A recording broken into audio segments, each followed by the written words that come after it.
You are sad, my little peach, but it will pass.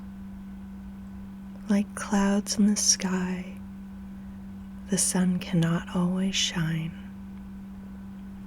Like the sadness in your mind, both exist at the same time, and we hate it, you and I. We are selfish, and always will be. There is no changing how we are. We want what makes us happy to last forever in our minds. But in reality, the sun cannot always shine. There will always exist clouds in the sky that make brightness darker in the day. They bring us down to reality, to realize that the world can be gray.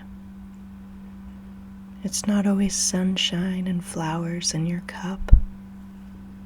Sometimes there's rain, and sometimes the land gets too dried up to produce the things we want and need. And sometimes there's no room to breathe. People will tell you that happiness always exists and that it's all just in your mind.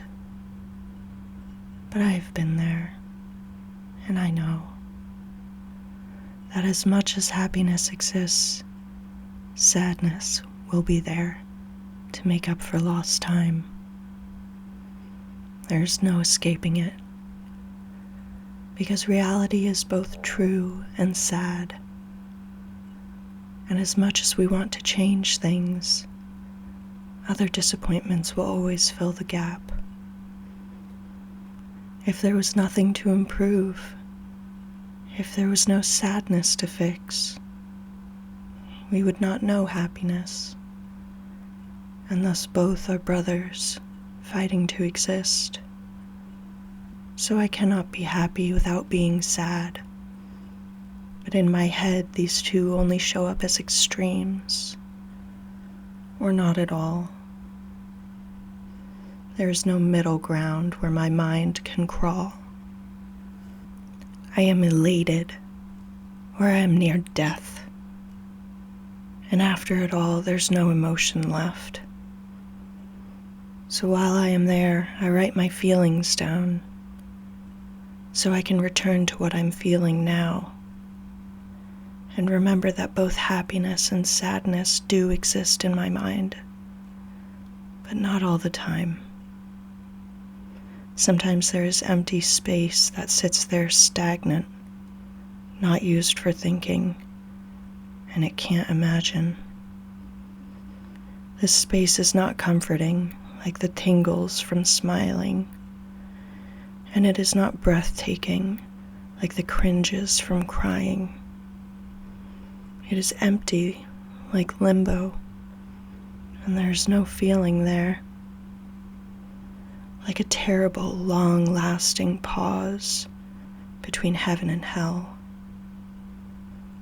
There is no life, no caring, just nothing. No communicating, but sometimes empty tears for not feeling at all.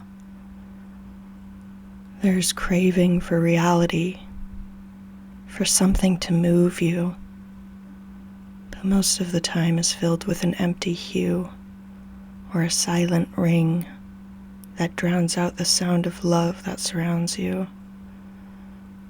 I cannot tell those who want to choose death that there is something to live for, because I've been there, and I have held my breath long enough to hurt my face. I have lost my faith, my patience, and my grace for dealing with this world sometimes. I can tell you there are others who feel the same pain that you do, but I know that doesn't make it any easier to get through.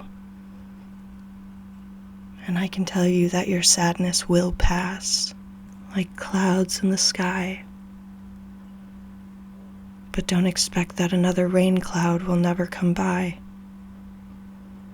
Emotions are always temporary, whether happy or sad, and it sort of gives an emptiness to what has been said about loving and losing things that you care for, about right and wrong, and living less or more during the time that you have here. I can say sorry that you feel that way and wish you better days. But after it all, I still feel your pain, and I know that it will never go away. Life is just life. Events come and go, whether large or small. I will not be a person that begs you to change your mind at all about how the world works and how you should react to it. But know this: together we stand, side by side, as humans with emotions that we both know exist. But divided we fall, as individuals who make their own life choices with what is called free will. So I can be there to say, hold your head up high, stand tall, if that is your desire. But I will let you choose your life and how you know it will affect mine.